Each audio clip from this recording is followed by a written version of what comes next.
नमो महावदान्याय कृष्ण प्रेम पदाय ते कृष्णाय कृष्णामि गौतमे नमः। सर्वप्रथम मध्य गुरुपाद पद्म जिला पिछले भक्ति प्रज्ञान केशव गोस्वामी महाराज जी के अभय पाद पद्म में कोटि कोटि सत्संग वर्तमान करते हुए उनकी रचित परिवहन चढ़ता हूँ। तत्पश्चात मेरे अभिन्न गुरुपाद पद्म जिसमें आप इष्टों पुष्पाद महोत्सवी प्रमोद गोस्वामी महाराज जी के अभय पाद पद्म प्रणाम करता हूँ। गोपनाथ गौरी मठ के वर्तमान आचार्य जी उनके श्री चौरों में प्रणाम करता हूँ। पूज्यपाद भक्ति बोधान महाराज जी। आज से 10 वर्ष पूर्व भी मैं ऐसे सुंदर आयोजन में मायापुर में उपस्थित था। माया जी शायद याद होगा मुझे, वहाँ भी मैं दर्शन किया था।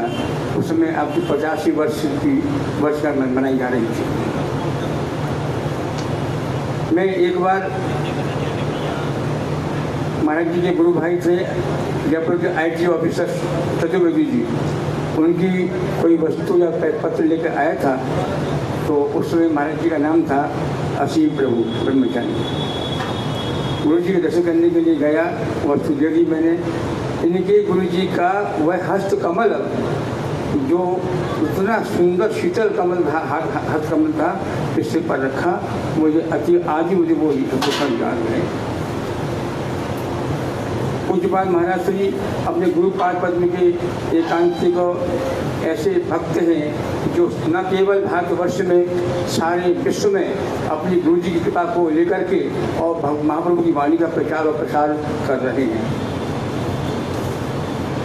महाराज जी जो आनंद दे रहे हैं इस जगत को, जो सतयुग में, त्रेता में, द्वापर में स्वयं भगवान आकर के वह वस्तु नहीं दे पाए, जो वस्तु कलयुग में महाप्रभु जी ने दी कृष्ण प्रेम, और उसी कृष्ण प्रेम को वितरण कर रहे हैं हमारे पूज्यपाद भक्ति बोधान महाराज जी सारे संसार के जीवों को।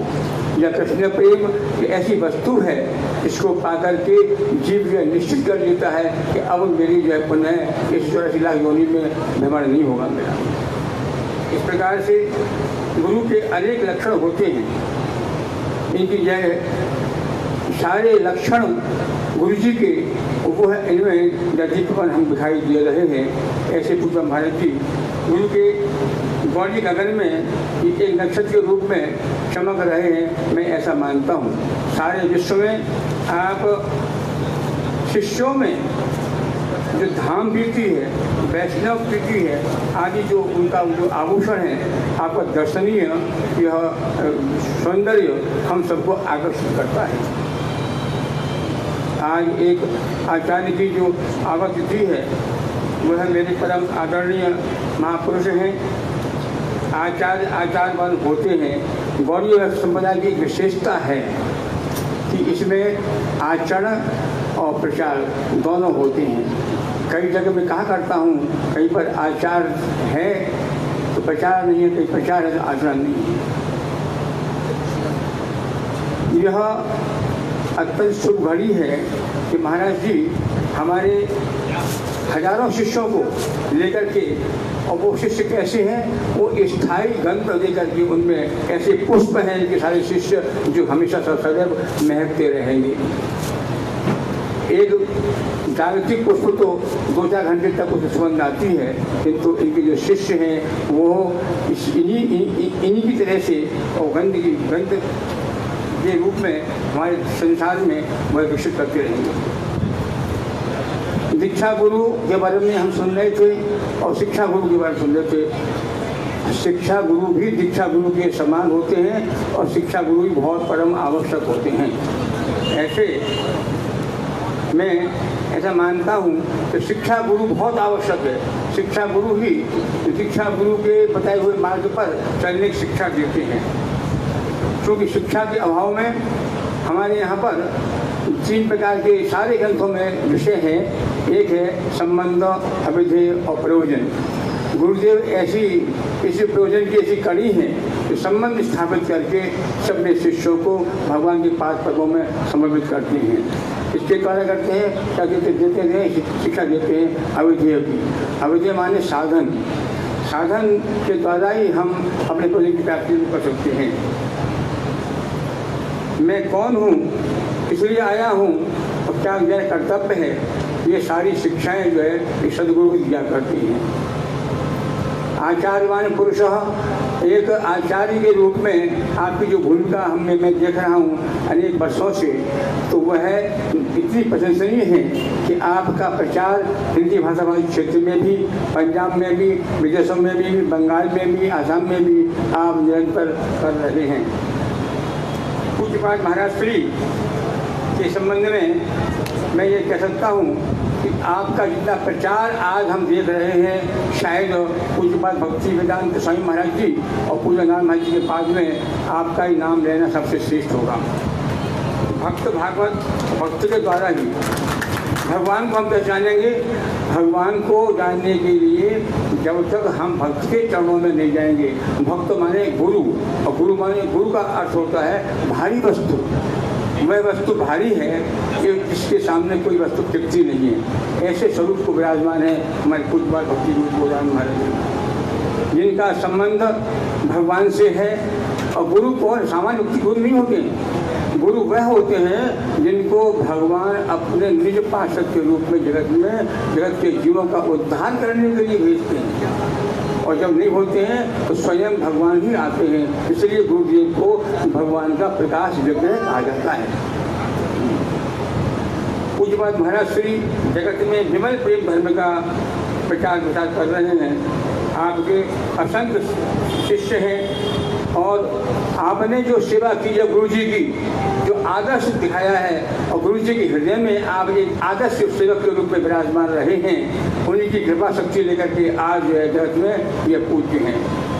पूज्यपाद भक्ति गोदान महाराज जी जब इनके यह अपने गुरु जी के हृदय के आसन पर विराजमान थे, उन्होंने अपने उपस्थिति काल में इनको अधिकार दे दिए थे जो गुरु को होते हैं। अर्थात अपने जीवन काल में इनको ये अधिकार दिए थे कि तुम जो है हरिनाम और दीक्षा देते रहो।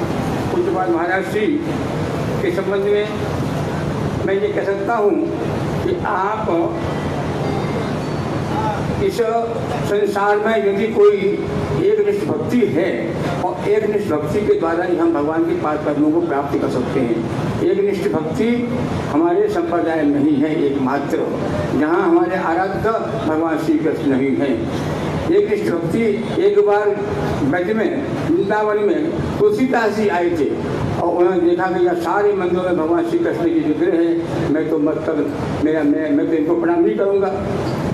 कोई समस्या पैदा हो गई तो एक भी भक्ति का देखिए कितना सुंदर उदाहरण है कि तुलसीदास जी कहते हैं कि कहाँ कहो छवि आध भी भले बने हो नाथ, भले बने हो नाथ, तुलसी मस्तक तब नबे धनुष मानो ले हाथ। अर्थात भगवान श्री कृष्ण जी आपके किंतु यह दास तो तभी आपको नमन करेगा जब आप अपने हाथ में धनुष मान ले लोगे। ऐसा जिक्र आज भी यहाँ पर ज्ञानपुरी में एक मंदिर है, भगवान श्री कृष्ण श्याम वर्ण के हैं, वहाँ पर भगवान श्री कृष्ण राम के रूप में धनुष मान लेकर विराजमान है। ऐसा ही एक मंदिर मथुरा में है, ध्रुव। इस प्रकार से ऐसी एक निष्ठ भक्ति की शिक्षा हमारी एकमात्र हमारी संप्रदाय में है। चैतन्य महाप्रभु जिस प्रेम को वितरण कर रहे थे, दक्षिण भारत में जब जा रहे थे तो भगवान बोलते थे चैतन्य महाप्रभु जी हरि बोल हरि बोल हरि बोल, किंतु बोल नहीं रहे थे। एक धोबी था और धोबी आकर के कपड़े धो रहा था, उसने कहा हरि बोल, वो बोल नहीं रहा था। जब उसका स्पर्श किया चैतन्य महाप्रभु ने तो वो हरि बोलने लग गया, अपने काम को छोड़ करके हरि बोलने लगा।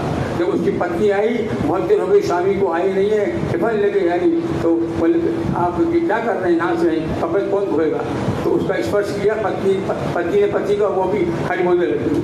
बहुत देर बाद सारे बच्चे भी आ गए वहाँ पर घाट पर, तो बच्चों ने कहा क्या हो रहा है, मेरे माता पिता हरि बोल कर रहे, क्या पागल हो गए। तब माता पिता को अगर छुआ, पापा चलो घर पर, तो वो बच्चे भी हरि बोल कर लगे। ऐसे चैतन्य महाप्रभु के चरणों में हम पुनः आभार प्रकट करते हैं। मैं संकेत हो रहा है मुझे, मैं अपनी वाणी को यहीं पर विश्राम ध्यान देता हूँ। वांछा कवि पावनी प्रो वैष्णव नमो नमः।